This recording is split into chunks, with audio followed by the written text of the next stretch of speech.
오늘 읽은 본문 말씀을 가지고 십자가에서의 왕의 통치라는 제목으로 함께 은혜를 나누도록 하겠습니다. 한번 따라해 보시기 바랍니다.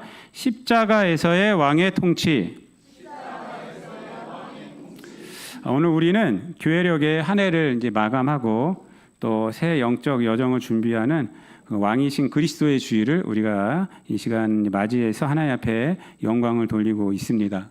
아까도 말씀드렸다시피 이 주일은 예수님께서 온 우주의 왕이시고 또 예수님의 통치가 세상 끝날까지 영원함을 이제 선포하는 또 고백하는 그런 주일이 됩니다. 그런데 오늘 우리가 이 장엄한 주일 아닙니까? 하나님께서 예수님께서 온 세상의 왕이시다.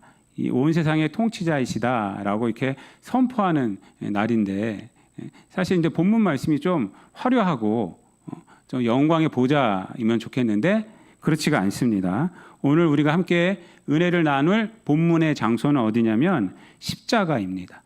십자가. 고통과 죽음이 이제 있는 십자가라는 것이 좀 특별합니다. 그래서 오늘 본문은 우리가 봐서 알겠지만은 예수님께서 십자가에서 이제 육체의 죽음을 맞이하기 바로 일보 직전에 일어난 그러한 사건을 우리에게 말씀을 해주고 있어요.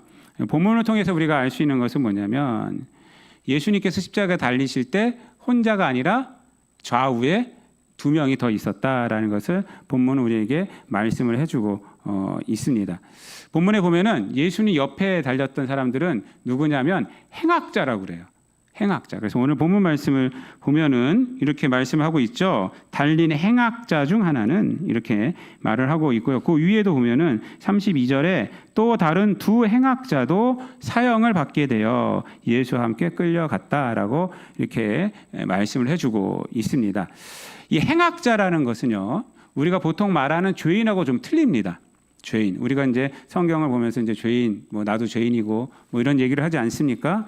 이 죄인이라는 말은 어떤 말이냐면 타락한 본성에 기반되어서 하는 말입니다. 인간의 속성을 말을 하고 있는 거예요. 누구나 다 그래서 죄인이 되는 것이고 모든 인간에게 해당이 되는 것이 이제 죄인이 되는 거예요. 우리는 원죄를 갖고 태어났기 때문에 다 그 죄인인 것이에요. 그러나 여기서 말하는 행악자는 좀 틀려요. 인간의 죄인된 본성으로 극한 범죄를 저지른 자. 그래서 로마법에도 범죄를 저질렀고 사람들에게도 범죄를 저지른 자. 그런 자들을 말을 하고 있습니다.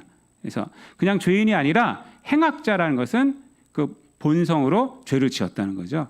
그래서 극한 범죄를 지었다라는 것입니다. 그래서 마태복음하고 마가복음에서는요 평행 본문이 있는데 거기서는 이들을 누구라고 그러냐면 강도라고 그래요. 강도 이렇게 얘기를 하고 있습니다. 좀 더 뉘앙스를 살린 거죠. 행악자의 뉘앙스를 좀 더 살린 것입니다. 오늘 보면은 이 두 명의 행악자하고 또 예수님 이 대화입니다. 두 명의 행악자끼리 한 말도 있고 예수님에게 향한 말도 있고 예수님에게 한 고백도 있습니다. 이것이 바로 오늘 본문의 내용이 됩니다. 이 대화를 통해서 우리가 알 수 있는 것은 이 두 행악자가 예수님에 대한 인식이 어떠했는지를 알 수가 있고 또 예수님의 말씀을 통해서 알 수 있는 것은 예수님께서는 십자가에서 죽음을 당하시지만 그것과 상관없이 하나님의 아들로서의 권위를 이 십자가 앞에서도 죽음 앞에서도 동일하게 드러나고 계시는구나라는 것을 우리가 본문을 통해서 알 수가 있습니다. 예수님과 이 두 명은 공통적인 상황 가운데 있죠. 그 상황은 모두가 이 세상에서 마지막 순간인 죽음을 앞두고 있다는 거예요. 사실 죽음이란 것은 예측할 수가 없어요. 우리에게. 인간에겐 언제 죽음이 닥칠지 모릅니다. 저와 여러분도 언제 하나님이 데려갈지 모르는 거예요. 그건 하나님께 달려있는 것입니다. 그러나 예수님과 행악자 두 명에게 죽음은 이미 온 거나 마찬가지예요. 왜 그렇습니까? 사회적 형벌 제도에 의해서 사형이 집행됐기 때문에 그래요. 얼마 남지 않았어요. 생명이 다 얼마 남지 않았습니다. 요 이후로 한 2시간, 3시간, 4시간이면 다 이제 운명할 처지에 지금 있다는 것이 공통적인 것입니다.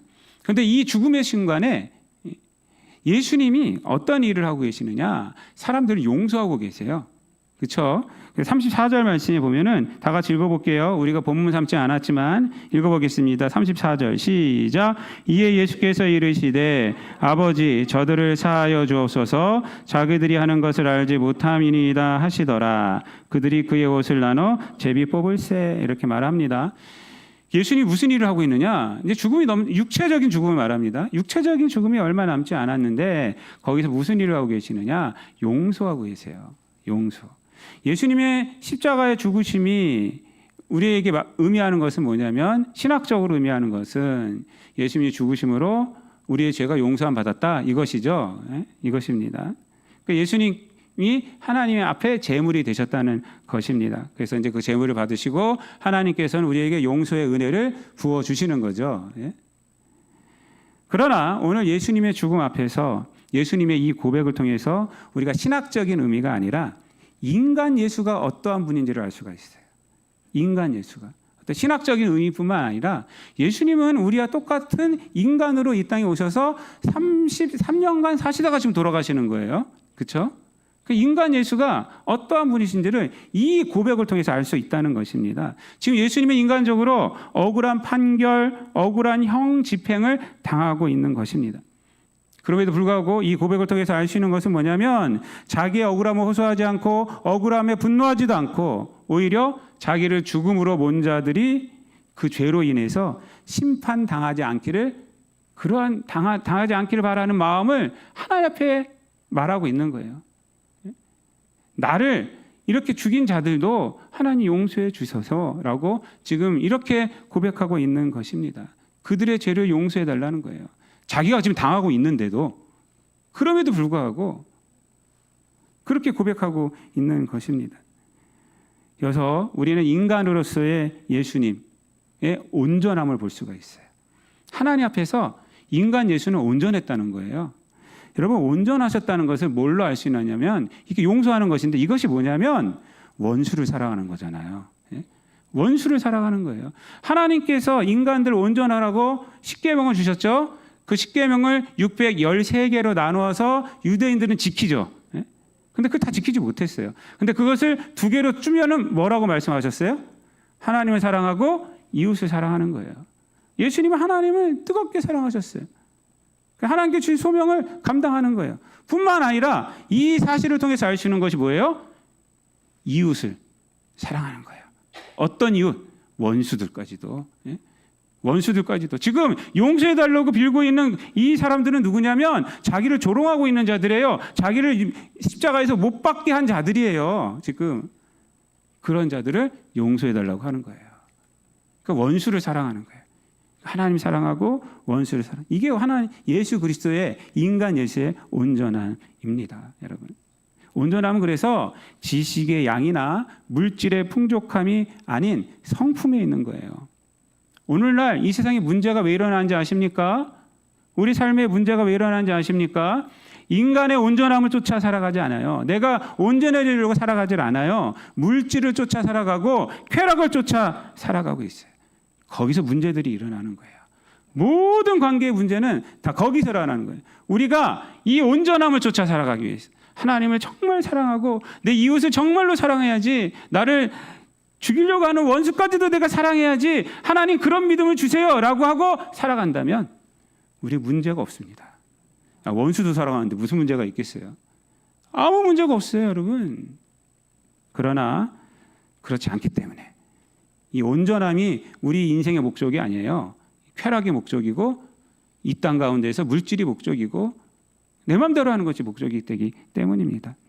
예수님의 이 온전함과 정반대의 성품을 가진 사람이 바로 이 행악자 중에 있었습니다. 우리는 왼쪽에 있는 행악자다라고 생각하는데 성경은 왼쪽이라고 말하지 않고 한 명이라 그래요. 한 명. 근데 보통 왼쪽이 나쁜 쪽이고 오른쪽이 좋은 쪽이니까 우리들 왼쪽에 있는 강도는, 오른쪽에 있는 강도는 이렇게 말을 하는 거죠. 하여튼 예수님 곁에 있는 행악자 중 하나는 뭐라고 말하고 있어요? 예수님 비방하고 있어요. 완전히 반대죠. 네가 그리스도라면 너와 우리를 구원하라 라고 39절 오늘 우리가 읽은 이 본문에서 이렇게 말하고 있지 않습니까? 여러분, 예수님과 이 사람이 평소에 알고 있던 사이였을까요? 알고 있지 않아요. 이 사람은 예수님에 관한 소문을 들었을 거예요. 예수님 워낙 슈퍼스타였기 때문에 당시에 시대의 슈퍼스타였어요. 하지만 서로 개인적으로 알지는 못해요. 여기서 만났을 거예요. 어쩌면 십자가에서 만났을 거예요. 그럼에도 불구하고 이 사람은 지금 예수님을 어떻게 하고 있어요? 비방하고 있어요. 비방. 처음 본 사람한테 비방하고 있어요. 그것도 죽음 앞에서. 여러분, 이게 인간이 죄인이라는 거예요. 이 죄인이란 증거예요. 예수님은 자기를 못 박은 원수도 지금 사랑한다고 용서해달라고 하나님 앞에 기도하고 있는데, 이 행악자는 뭐를 하고 있어요? 처음 만난 예수님 앞에서 예수님이 비방하고 예수님을 조롱하고, 네가 그리스도면 너도 구원하고 나도 구원하고 우리도 구원해라. 니까짓 게 무슨 그리스도냐, 이런 거예요. 이게 비방이라는 게. 너 우리와 똑같이 십자가에 달려 죽으면서 무슨 네가 그리스도야 라고 얘기하고 있는 거예요. 처음 본 사람한테, 예수님이 하나님의 아들 뭐 그런 거 다 떠나서 처음 본 사람한테 지금 그러고 있다는 거예요. 그것도 어떤 순간에 죽음 앞에서. 죽음을 앞두고 있지만 이 행악자는 여전히 행악자의 삶 그대로 죽음을 맞이하고 있는 거예요. 그걸 여실히 드러내고 있는 것입니다. 여러분, 관성의 법칙 아시죠?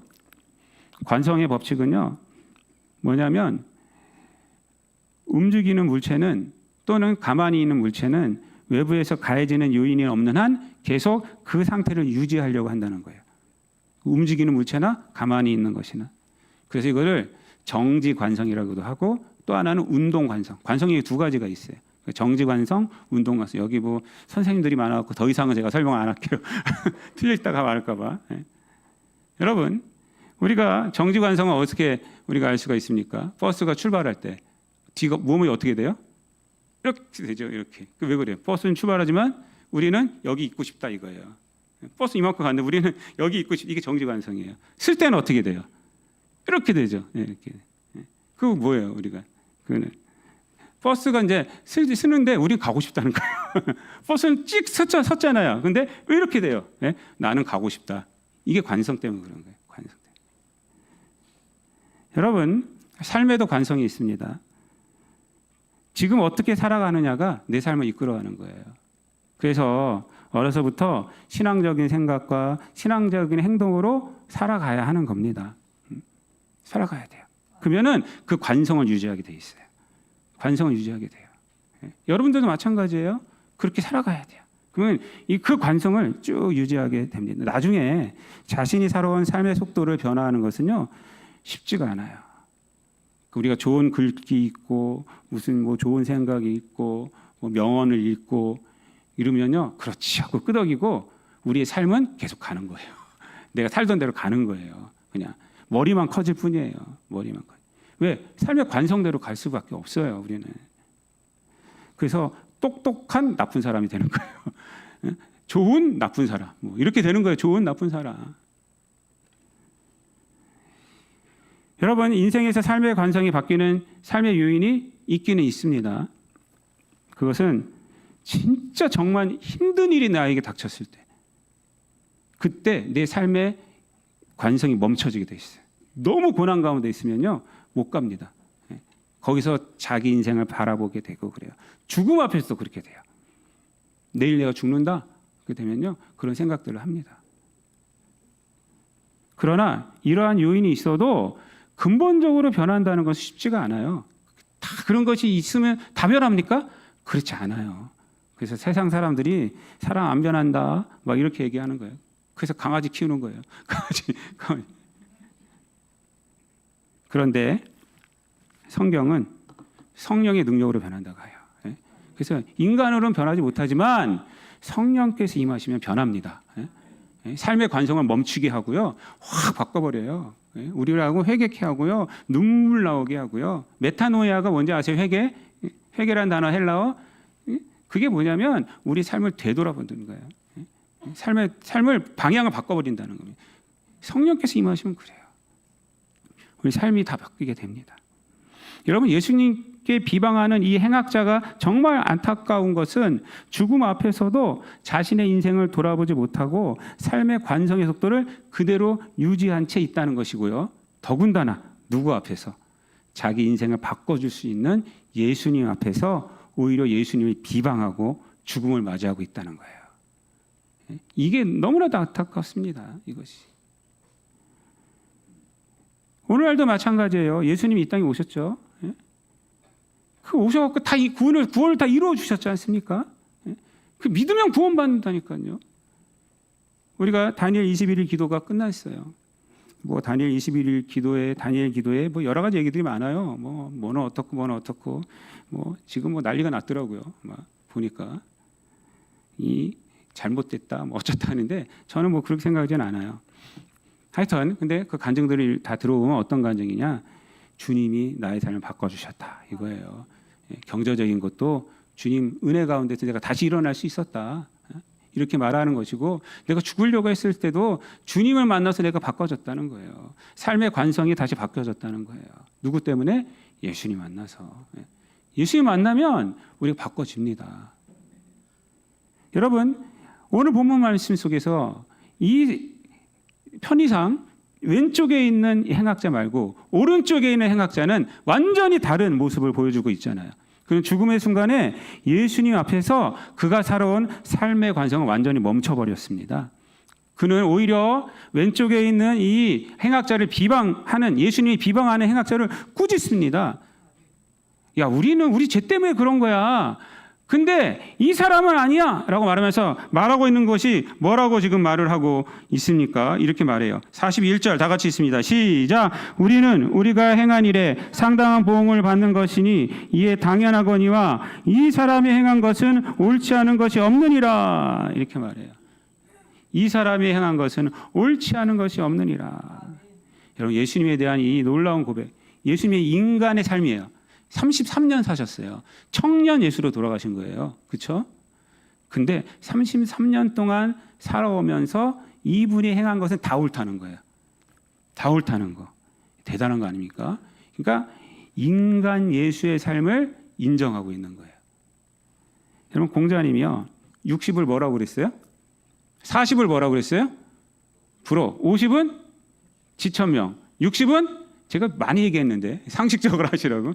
60은 이순. 귀가 그 말을 하면 귀가 순해진다는 건데, 예?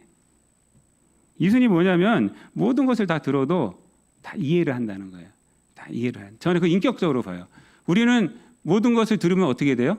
입으로 나오거나 마음에 여기 탁 숨겨 있다가 나중에 무기로 쓰거나 막 그러지 않습니까? 근데 이순 60이 되면 누가 무슨 말을 해도 다 이해를 한다는 거예요. 그냥 그 사람, 그래, 그 사람이 저러니까 저런 말을 하지, 저러니까 저런 말. 이게 60이라는 거예요. 60이 되면 그 정도로 인격적이 된다는 거예요. 70은 뭐라고 해요?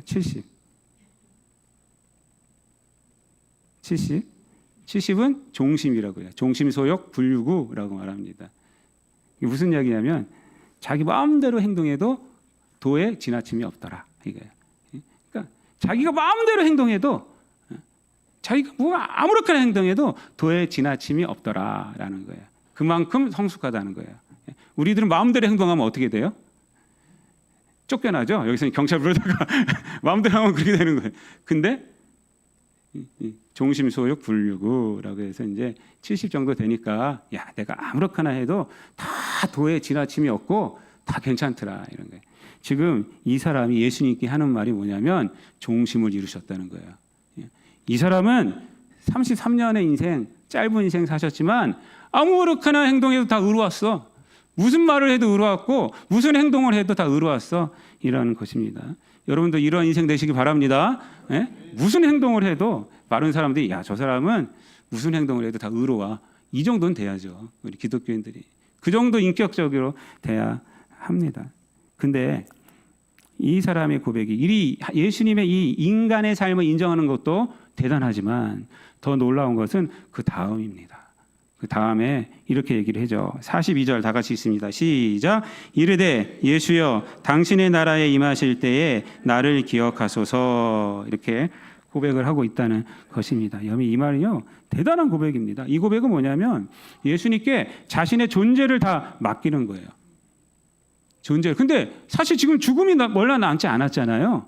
이 고백이 의미하는 것은 뭐냐면 예수님은 십자가의 상에서 돌아가시지만 예수님은 이 세상에서도 통치하시고 저 세상도 통치하실 분이다. 이 고백을 하고 영적인 고백을 하고 있는 것입니다. 그러니까 죽음의 순간에 이 고백을 한다는 것이요. 자기 이제 좀 있으면 한 10분 뒤, 15분 뒤면 죽을 텐데, 1시간 뒤면 죽을 텐데, 1시간 동안에 나의 삶을 보살펴 주옵소서. 이 고백하는 거 아니잖아요. 당신의 나라에 임하실 때, 당신의 나라에 임하실 때, 당신께서 통치할 때. 그래서 사실은 이 본문이요, 두 가지로 해석이 돼요. 그래서 이제 당신의 나라에 임하실 때도 있고요, 주님 다시 오실 때에 나를 기억하소서, 이렇게도 번역이 됩니다. 사실은요, 주님 다시 오실 때에 나를 기억하여 주옵소서, 이 말도 돼요. 사실은. 하여튼 십자가에서 이제 자기는 얼마 못 삽니다. 예수님도 얼마 못 삽니다. 예수님도 자신도 자신의 친구도 모두 육체의 죽음에 다다를 것입니다. 그러나 그 순간 그는 죽음이 아닌 영원한 예수님의 통치를, 왕 되신 예수님을 지금 고백하고 있다는 거예요. 이것이 놀라운 것입니다. 이 사람은 예수님과 함께 한다면 지금의 죽음이 자신의 삶의 관성에 의한 심판이 아닌 예수 그리스도를 통한 구원이 될 것을 믿고 있다는 거예요. 지금 죽음이 그냥 심판으로 끝나는 것이 아니라 예수님을 통한 구원이 될 것이다. 지금 예수님을 믿는다면 나는 구원받을 것이다 라고 고백하고 있는 것입니다. 비록 세상의 죄로 인하여 십자가에 매달렸지만 그의 죽음은 이제 죄로 인한 죽음이 아니라 예수 그리스도로 인한 구원이 된다는 것입니다. 여러분, 그 믿음으로 말하는 거예요. 예수님, 십자가에 달려 있는 예수님한테, 자기와 똑같이 고통받고 있는 예수님한테 자기 친구는 네가 무슨 예수야, 네가 무슨 그리스도야, 너도 구원하고 나도 구원해, 이렇게 말하고 있지만 이 사람은 그렇지 않아요. 당신의 나라에 임하실 때 나를 구원하여 주셔서, 그래서 예수님의 통치, 그리고 십자가 상에서도 예수님이 왕이심을 고백하고 있다는 것입니다. 예수님은 그에게 이렇게 응답하시죠. 43절 다 같이 있습니다. 시작. 예수께서 이르시되 내가 진실로 내게 이르노니 오늘 네가 나와 함께 낙원에 있으리라 하시니라. 아멘. 예수님은 십자가에서 이 말씀을 통해서 온 세상의 왕으로서의 통치를 보여주고 있습니다. 그래서 그래? 네가 오늘 나와 함께 낙원에 있을 것이다 라고 왕으로서의 통치를 보여주고 있습니다. 여러분, 당신의 나라에 임하실 때 나를 기억하소서라는 행악자의 고백을 통해서 이 사람은 어디로 들어간 거예요?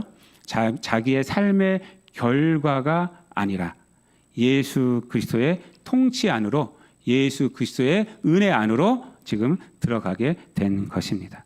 이것은 모든 인간에게도 마찬가지입니다. 우리가 아무리 세상에서 실패했어도, 죄가 많아도 예수님에 대한 이 고백을 하면 우리는 죄의 통치가 아닌 예수님의 통치 아래 존재하게 된다는 것입니다. 지금 예수님께서는요, 십자가에서 죽임을 당하시는 것이 아니라 구원의 세상을 여시고 계시는 것이고 은혜의 세상을 지금 완성하고 계시는 것입니다. 그래서 우리는 십자가를 보고 실패했다라고 말하지 않아요. 그렇죠? 십자가를 보고 뭐라고 하니까 하나님 나를 구원해 주셔서 감사합니다 라고 구원의 완성을 고백하게 되는 것입니다. 이 행악자는 이 고백으로 말미암아 잠시 후면 예수님과 함께 낙원에 이르게 될 거예요. 전에 성경을 보면서 복음 이후에 천국문을 여신 의에 들어간 1호구나. 이 행악자가 1호예요. 1호. 지금 1호로 들어가는 거예요. 1호로. 처음으로 들어가는 거예요. 얼마나 좋아요, 여러분. 뭘 때문에? 고백 때문에. 고백 때문에. 사랑하는 성도 여러분, 말씀을 마치겠습니다. 모든 심리학자들이요, 자기 이론들이 다 있어요. 그래서 서로 막 싸우고 그래요. 내 이론이 맞다, 내 이론이 맞다. 그런데 공통적으로 하는 말이 있습니다. 그것은 뭐냐면 인간은 자기 스스로를 모른다라는 거예요. 이건 공통적으로 심리학자들이 다 말합니다. 심지어 우리 뇌는요, 이 모른다는 사실을 더욱 모르게 하기 위해서 열심히 일한대요. 이 뇌가. 그러니까 여러분들 자기 뇌에 속으면 안 돼요. 자기 생각에 속으시면 안 돼요. 오직 하나님 말씀대로 살아가셔야 돼요. 말씀이 나를 인도해야 돼요. 여러분, 제가 뭐 다리나 어디가 아프면 가는 데가 있어요. 저희 당산역에 가면 거기 가면 그 의사 선생님은 저하고 잘 맞아요. 그래가지고 제가 군대 있을 때도 그렇고 밴쿠버 있을 때도 그렇고 근데 아프면 다 거기 갔어요.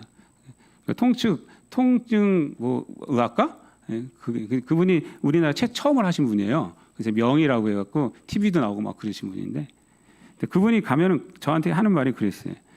목사님, 그분 권사님 되셨거든요. 이번에 집사였는데 저 만났을 때는 목사님 뇌에 속으면 안 돼요. 그리고 여기가 아프다고 여기가 아픈 게 아니에요. 실질적으로 아픈 데는 딴 데입니다. 이렇게 말해요. 그분이 통증의학을 공부하는 분이어서 그래서 어디 딴 데가 이상이 생겼는데 통증은 여기서 느끼는 거예요. 어디 딴 데서 느낀다는 거예요. 그분이 이제 그런 데를 이제 찾아내는 거죠. 그래서 목사님 뇌에 속으시면 안 돼요. 이렇게 말을 하더라고요. 근데 심리학자들이 그렇게 말한다는 거예요. 제가 라디오에서 제가 들었어요. 지난 라디오에서. 그래서 우리의 뇌는 내가 나를 모른다는 사실을 숨기려고 오늘도 열심히 일한대요. 열심히 일한대요. 근데 인간이 가장 자신을 모르는 것이 뭔지 아세요? 내가 죄인이라는 거예요. 죄인이라는 거예요. 내가 또 범죄를 저질렀어도 그건 죄가 아니야. 이렇게 말한다는 거예요. 너 그럴 수밖에 없었어. 막 이렇게 하고 그 잊어버리게 하고 이런다는 겁니다. 여러분, 우리 죄인입니다. 성경은 그걸 확실하게 말해요. 숨기지도 않아요. 그래서 너는 구원받지 못해라고 딱 말하는 거예요. 하나님의 은혜가 아니면 구원받지 못해라고 딱 말하는 거예요. 세상 모든 종교는 너는 할 수 있어. 너는 할 수 죄를 다 이길 수 있어. 이렇게 말하는 거고요.